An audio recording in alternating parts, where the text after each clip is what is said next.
Assalamualaikum warahmatullahi wabarakatuh. Salam sejahtera untuk kita semua. Semoga kita semua dalam kondisi sehat dan dalam lindungan Tuhan Yang Maha Esa. Oke, dalam video ini kita akan sama-sama membahas mengenai health promoting behavior. Untuk lebih jelasnya, silahkan Anda mempelajari sendiri dengan membaca chapter 4 dari bukunya Taylor 2018 mengenai health psychology. Baik, sebelum kita memulai, saya akan mengulang kembali mengenai psikologi. Apakah psikologi itu? Psychology is the study of mind and behavior. Artinya apa, Mbak? Jadi, ilmu psikologi itu adalah ilmu yang mempelajari mengenai perilaku manusia dan juga faktor-faktor psikologis yang melatar belakanginya. Misalnya, seseorang yang belajar dengan keras, gitu ya, kita mencoba menganalisis faktor apa ya yang membuat seseorang itu belajar mati-matian. Pastinya ada faktor motivasi, gitu ya. Entah itu motivasi dari dalam dirinya ataupun dari luar. Misalnya disuruh orang tua, gitu ya. Tapi mungkin ada juga karena dia senang belajar, gitu ya. Jadi ada faktor emosi di sana. Nah, kami mencoba untuk melihat apa itu perilaku dan faktor-faktor yang melatar belakanginya. Nah, sekarang kita maju ke apakah health psychology itu. Pastinya merupakan bagian dari psikologi yang berusaha untuk memahami faktor-faktor apa atau perilaku-perilaku apa ya yang mempengaruhi seseorang sehingga dia tetap sehat. Kemudian faktor-faktor apa ya yang membuat seseorang itu menjadi jatuh sakit, dan juga bagaimana respon-respon dari individu ketika sedang dalam kondisi sakit. Misalnya dalam konteks pandemi COVID-19 saat ini. Kami mencoba mencari tahu hal-hal apa ya yang membuat seseorang itu dari awal pandemi sampai sekarang belum pernah terkonfirmasi positif, gitu ya. Nah, kami juga ingin tahu karakteristik seseorang atau fungsi-fungsi psikologi apa ya yang membuat seseorang itu pernah terkonfirmasi COVID-19. Dan yang terakhir, kami juga ingin melihat respon apa ya yang ditampilkan ketika seseorang itu terkonfirmasi COVID-19. Mungkin ada orang yang cuek aja, gitu ya. Tapi ada juga orang yang sangat-sangat cemas, takut, dan lain sebagainya. Ada yang jadi marah-marah, ada yang jadi berdoa terus, gitu ya. Itu kan beraneka ragam. Nah, itu kami ingin melihat reaksi-reaksinya atau respon-responnya dari orang yang sakit. Nah, oleh karena itu, orang yang bekerja di area psikologi kesehatan akan fokus kepada health promotion and maintenance, gitu ya. Jadi kami berusaha untuk mengembangkan program-program yang bisa membuat seseorang itu memiliki kebiasaan atau perilaku yang sehat. Misalnya apa? Misalnya bagaimana ya membuat kalian mahasiswa misalnya ya tidak melakukan perilaku begadang, gitu ya, atau misalnya bagaimana ya membuat anak-anak laki-laki SMP atau SD gitu ya untuk tidak mencoba merokok pertama kalinya. Nah, kemudian kami juga berusaha mempromosikan perilaku-perilaku yang sehat. Misalnya bagaimana ya membuat seorang mahasiswa itu yang pastinya banyak tugas tetap berolahraga secara rutin. Nah, apa yang biasanya kami lakukan? Yang biasanya kami lakukan adalah mengembangkan suatu program di mana termasuk di dalamnya adalah kampanye kesehatan gitu ya, sehingga orang-orang mau mengubah perilakunya sehingga perilaku sehatnya itu tampil gitu ya. Nah, oke. Health promoting behavior ini akan dibahas di dalam 3 video, dan video yang pertama ini kita akan sama-sama membahas mengenai apa itu perilaku berolahraga. Nah, pastinya kita sudah tahu bahwa olahraga itu dapat menjaga kesehatan fisik dan mental kita. Nah, tapi kompleksnya seseorang manusia itu, walaupun kita tahu, tapi belum tentu kita akan lakukan, gitu ya. Walaupun kita menyadari keuntungan dari perilaku olahraga ini, tapi tidak semua orang akan melakukan perilaku olahraga rutin ini. Nanti kita akan bahas lebih lanjut dalam video terkait health behavior ya. Nah, di sini saya ingin menjelaskan mengenai pentingnya berolahraga. Di sini ada seorang peneliti, yaitu Alter dan kawan-kawan 2015, mereka mereview 47 penelitian terkait perilaku yang menyebabkan kita beresiko tinggi untuk penyakit kronis dan juga early death gitu ya. Nah, ternyata dari hasil kesimpulan mereka, resiko kita untuk hal-hal yang negatif tadi akan bertambah kalau kita banyak melakukan perilaku duduk. Nah, ini PR nih buat Anda dan juga buat saya, apalagi dalam kondisi pandemi seperti ini, di mana kita pastinya akan sering duduk gitu ya, karena kuliah ataupun saya karena bekerja, mengajar dan lain sebagainya. Oleh karena itu dikatakan bahwa memang kita harus mengimbanginya dengan perilaku berolahraga. Jadi regular exercise itu akan meningkatkan tidak hanya kondisi kesehatan fisik kita, tapi juga akan mempengaruhi mood dan juga emotional well-being, gitu ya. Jadi emosi kita juga akan terpengaruh ketika kita melakukan perilaku berolahraga rutin. Nah, kalau kita lihat banyak sekali nih ya benefit dari berolahraga ini, dari mulai menjaga berat badan, kemudian juga mengurangi resiko terkena penyakit jantung, diabetes, kanker, dan lain sebagainya. Tapi kalau kita lihat, oh ternyata bisa meningkatkan fungsi berpikir kita, gitu ya. Oh ternyata berpengaruh juga dengan kondisi psikologis kita, gitu ya.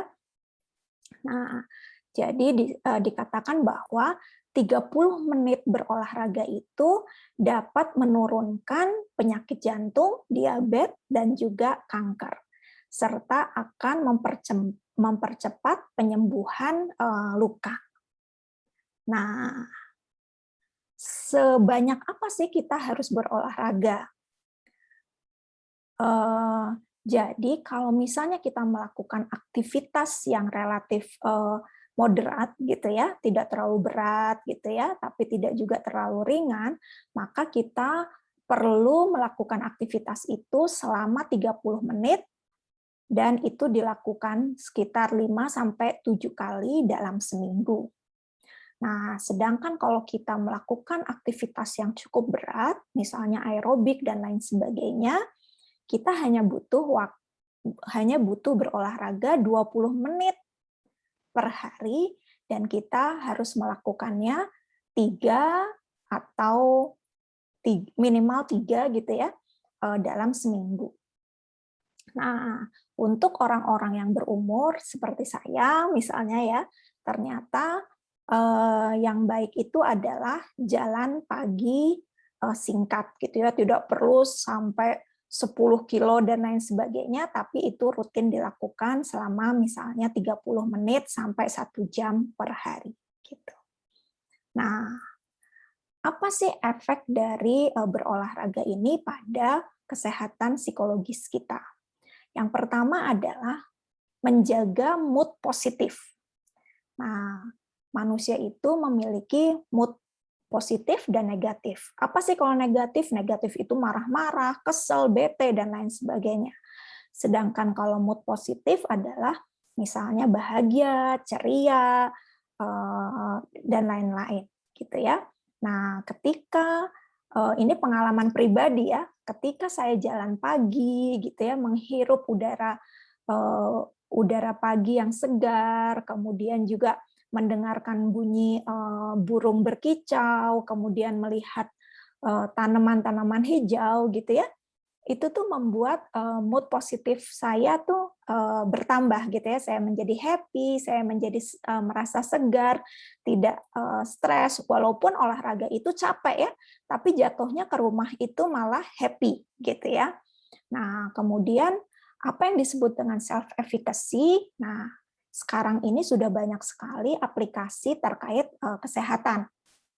Ada Strava dan lain sebagainya. Nah, di sana biasanya orang-orang itu membuat challenge buat dirinya sendiri. Misalnya saya men-challenge diri saya untuk tiap bulannya itu berjalan 30 kilometer gitu ya.